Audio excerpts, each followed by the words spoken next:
Last week I, 30 female, was invited to a supposedly fancy party by my longtime boyfriend Mark, 32. We'd been dating for 5 years, and while we'd discussed marriage before, there were no immediate plans for a wedding. Excited about the event, I dressed in my best attire and arrived at the designated venue. As I entered the grand hall, I was completely shocked to see all our family, friends and acquaintances gathered, eagerly waiting. It turns out Mark had orchestrated an elaborate surprise wedding for us without my knowledge. Everyone erupted into applause as I stood there, shocked and overwhelmed. I just felt a mix of emotions. While I loved Mark and had dreamed of our future together, the idea of getting married without any prior discussion or consent felt like a breach of trust. So I pulled Mark aside and tried to express my concerns and reservations about the surprise wedding. I explained that I wanted a say in the planning process, to be part of the decision-making and to have the chance to prepare mentally and emotionally for such a significant milestone in our lives. However, Mark dismissed my concerns, saying that he thought it would be a romantic gesture and that I would be thrilled. At that moment, I faced a difficult choice: go along with the surprise wedding, put on a smile despite feeling unsettled, or stand up for my autonomy and voice my true feelings.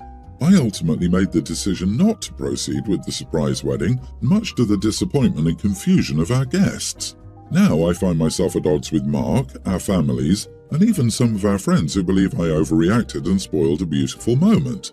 However, I firmly believe a marriage should be a joint decision, with open communication and shared expectations. Everyone's excuse for this is I've always talked about marrying Mark, and again, the problem isn't marrying him. The problem is not having any say in my wedding. Mark thought I'd appreciate it because I've always spoken about how stressful planning a wedding must be. Yes, I think it's stressful, it is, but I'd still like to plan one. After this whole ordeal, everyone asked if Mark and I were ending things, to which I replied no. I emphasized to them and Mark that I still wanted to marry him, and most feel like this is making me more of an idiot since I just wasted a perfectly fine wedding. So, am I the idiot for refusing to attend my own surprise wedding, even though it was intended as a romantic gesture? Edit: I love surprises. It's a thing everyone has known me to love. Mark knew that I wanted to marry him and said wedding planning was stressful, thought a surprise wedding would be perfect. A surprise engagement is bland because it will always be a surprise, but not a wedding, lol. He threw this wedding for the surprise but explained how in a couple of days we could do a courthouse wedding to make it legal. This was his only way to surprise me. I love spontaneity, but legal marriage or not, I wanted a say in my wedding. To choose the perfect date, to choose my bridesmaids, to pick out my cake. Again, due to these thoughts, everyone thinks I'm the idiot because I could have gone along with the party and done a redo legal wedding. But again, I felt blindsided and confused, so I left. What the heck did I just read? A surprise wedding? A marriage is a partnership, not an ambush. If he marries you without having to ask you, what else would he do with the same excuse? Surprise, I got the new car we talked about. Oh, you wanted to choose the model, have the full experience? Surprise, I got us a house. We talked so much about a new house for us and the kids. We still have kids, right? Surprise, I called your boss and quit your job for you. Enjoy being a stay-at-home mom to my kids. I exaggerate, but you get where I'm going. Make sure you keep control over your own life. I think the house and car are less egregious than a surprise wedding. I think if he showed up with an adopted child and said, surprise, he could one-up himself here. I mean, what we should be doing right now is giving Mark ideas. Honey, get the heck out of that relationship. You are not the idiot 100%. I did go to a surprise second wedding once. It was great and she loved it. But you know, they'd already been married 15 years and it was an anniversary party that she'd organised to celebrate their 15 years. No license is required. But a first wedding? An OP, unless you told your partner you want a surprise wedding, it's ludicrous to expect you to agree to get married on the spot. I'd also ask all my family and friends if they knew about this. Who told this man this was a good idea? My sister-in-law is pregnant with their first child, and I get pregnancy is hard, but for the last few weeks she's been lashing out at my brother non-stop, and you can see he looks visibly stressed out now. She's done it in front of our family and her family. Still, nobody ever defends my brother or says anything to her because they're all excited about the baby. So they're treating her like a queen who can do no wrong. Now, I love my sister-in-law and we've been like sisters since we grew up together, so I felt comfortable telling her to stop. I spoke up after she started yelling at my brother for making her into a whale. He kept apologizing to her, and everybody was coddling her and telling her how beautiful she was and how she didn't look big at all. When we were alone, I told her how she was behaving unfairly and treating my brother badly and stressing him out. I thought she took it well since she said she knew, but apparently not since she started crying to my brother. Everybody is treating me like I'm the devil for making her cry. My brother told me to stay out of his marriage and to mind my own business because I didn't understand what she was going through, and he said I was causing her stress. I tried to explain that I wasn't trying to hurt her, but I felt like she was being mean, which hasn't helped the situation. Am I the idiot? Not the idiot. I've never seen any friends or family of mine who've had children treat their partner like that while pregnant. She's completely out of line, and your family should be ashamed for treating you like that, for defending your brother, which they also should be doing. Your brothers are spineless for lashing out at you like that. Come on, verbal abuse is still abuse. If the sister-in-law has done this enough times for OP to be concerned, then yeah, you need to call it out. And it's not like OP did it in front of the whole family. OP waited until they could talk to sister-in-law privately, share their concerns, and sister-in-law made mountains out of molehills. I'm sorry, but being pregnant doesn't give you a free pass to treat your SO like crap. Oh, he made her a whale. Also, assuming this was a planned pregnancy, he didn't make her do anything. They did it together. Agreed. People seem to forget that it takes two to tango. She's 50% responsible for making herself a whale. I don't think the occasional "you did this" comments are the end of the world, but if it's an ongoing pattern of lashing out at him in front of you and other people, in my opinion, that's taking it too far. Speaking of which, if she's putting your brother on blast in front of other people, she's the one putting the state of marriage out there. It's a little rich to let the world know how angry you are with your husband and then cry about relationship privacy when other people comment. My boyfriend is a bit angry with me at the minute, and it's got me wondering if I was in the wrong. My boyfriend Josh, 22, and I, 22 female, booked ourselves in to do a scuba course in Tanzania. We started it a few days ago. It involves going through scuba theory, where we were tested and passed, and the instructors brought us to the beach to give it a go today. I really enjoyed it. My boyfriend less so. We're both strong swimmers, so we decided to try it.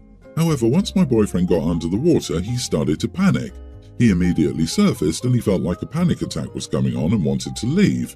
He wanted to get out of the gear and sit on the beach to wait for us, but I gently persuaded him to give it another go because I knew he would regret it later if he didn't at least try and waste all the money he spent. He did give it another go but struggled and sat on the beach, so the rest of us went back out and had a great time.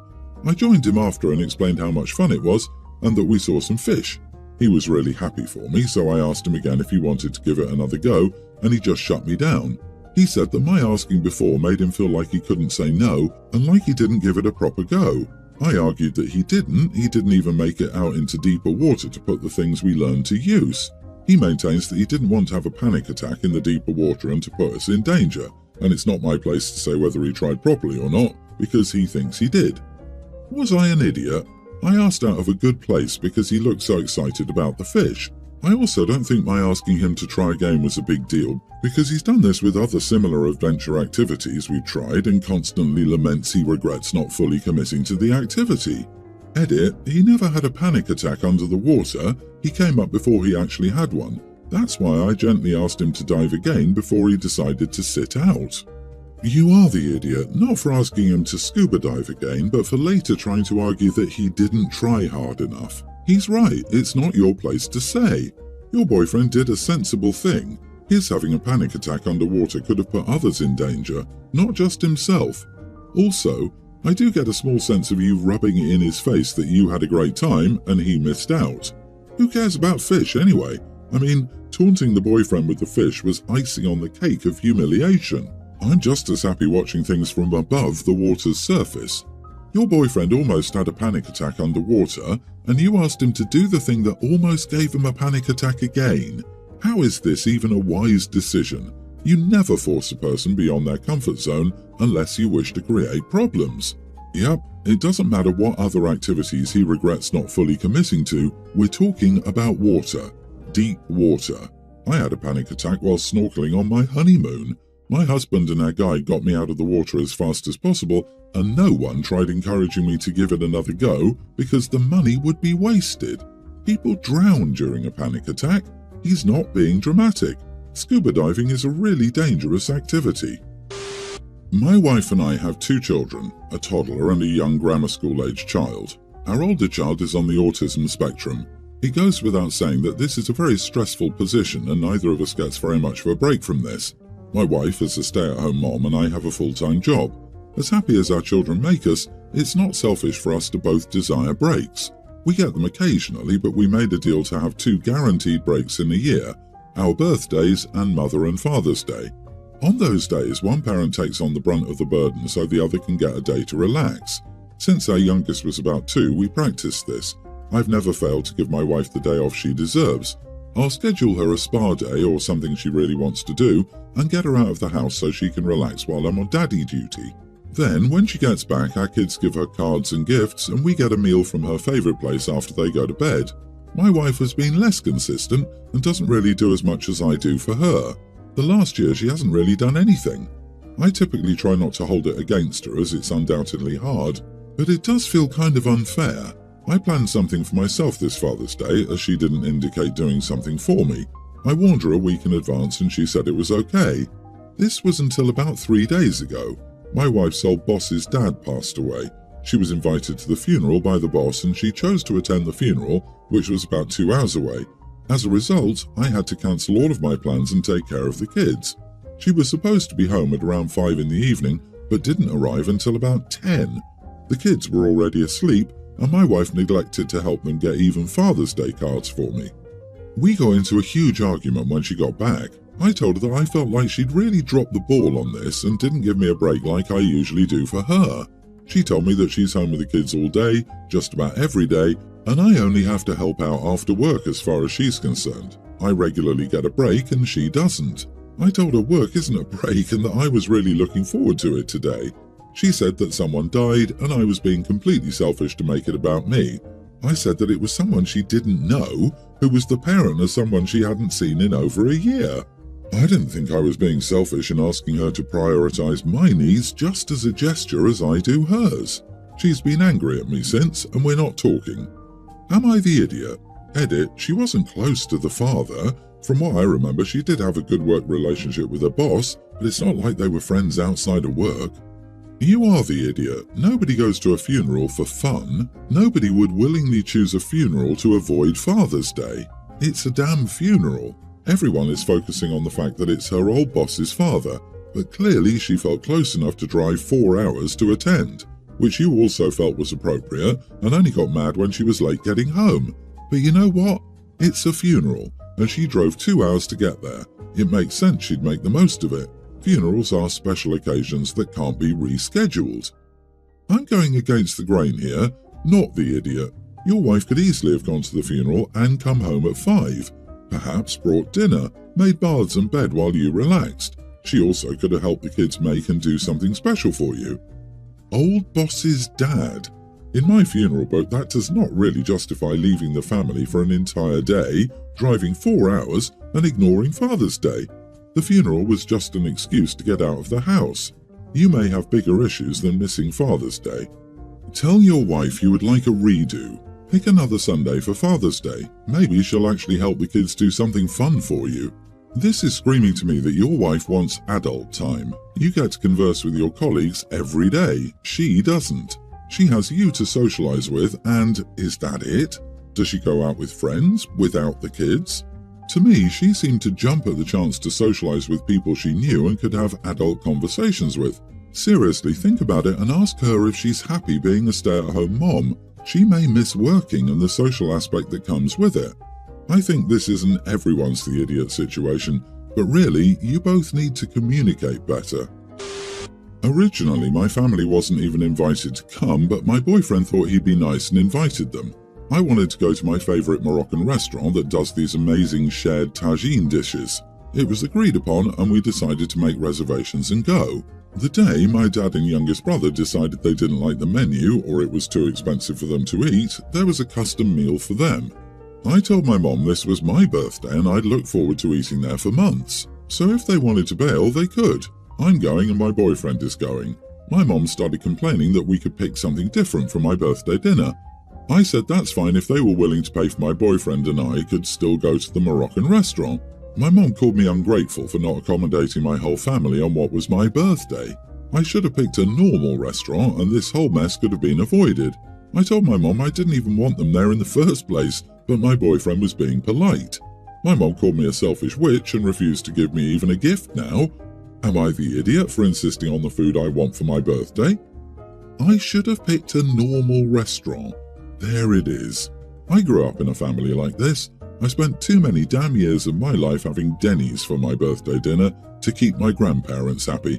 Now, every year my husband and I get sushi, Indian or Mediterranean. The spicier the better.